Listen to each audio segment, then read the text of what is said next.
আমাদের চেয়ে শক্তিশালী আর কে আছে এই দুনিয়ায়? আমরাই জয়চলার, আমরাই সর্বশক্তিমান, আমাদের দাতা। আমরাই সর্বশক্তিমান, আমাদের দেবতারা আমাদের রক্ষা করবে। নূহ আলাইহিসসালামের মহাপ্লাবনের পর এই আদ জাতি সর্বপ্রথম মূর্তি পূজা শুরু করে। তারা পাথর ও মূর্তি বানিয়ে পূজা করত। সেই ভয়াবহ প্লাবনের কথা তারা বেমালুম ভুলে গেল আর অহংকারে অন্ধ হয়ে বলতে লাগলো, আমাদের চেয়ে শক্তিশালী কে আছে? তখন আল্লাহ সুবহানাহু ওয়া তাআলা তাদেরই মধ্য থেকে একজনকে নবী হিসেবে মনোনীত করলেন।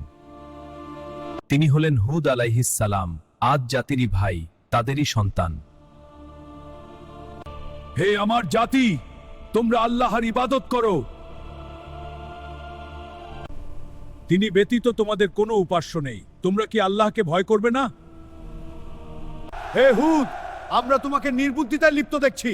তুমি মিথ্যাবাদীদের একজন। বলে